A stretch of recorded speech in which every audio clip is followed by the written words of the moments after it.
Hey, good morning. I hope your Friday's going well. I call this story a phone call, a pretty girl, and a perplexing question. Growing up, my mother owned a grocery store and operated it for over 40 years. So my brother and I, who were twins, part of our job was to help in the store. I remember one day the phone rang. We were in the store working, and the phone rang.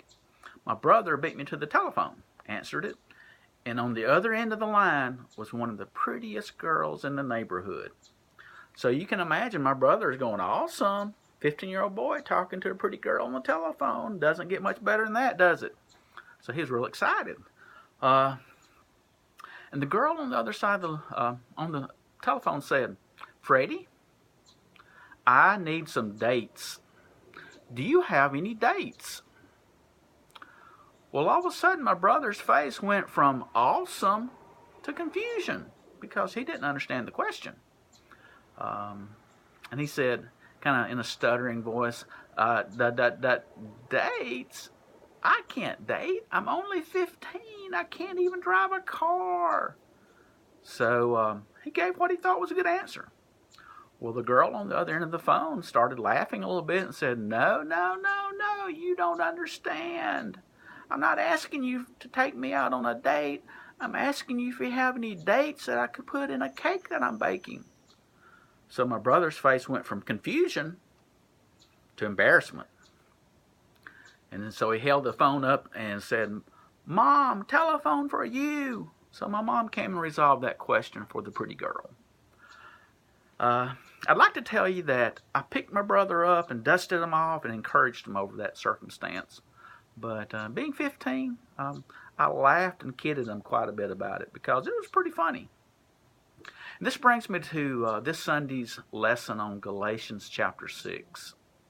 You may remember that in the first 5 chapters of Galatians, Paul has reminded and encouraged the Galatians that God has given them the true gospel, that God has saved them by faith and the grace of God, and that God has adopted them as sons and daughters and heirs to the kingdom.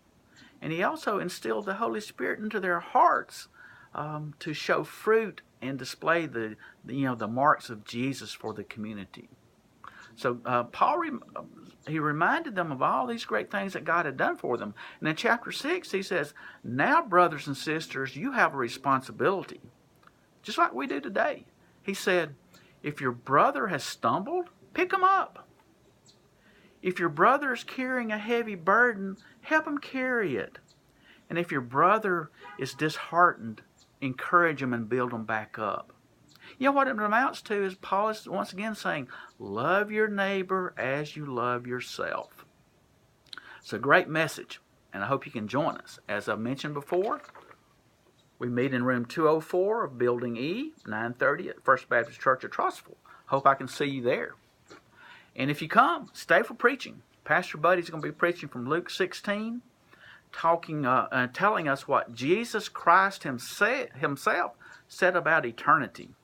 It'll be a great day in the house of the Lord. Hope you can be there. And just as one final reminder, that Jesus living in your heart has a great desire to be in the house of the Lord on Sundays. Take him. You'll enjoy it. You have a great day.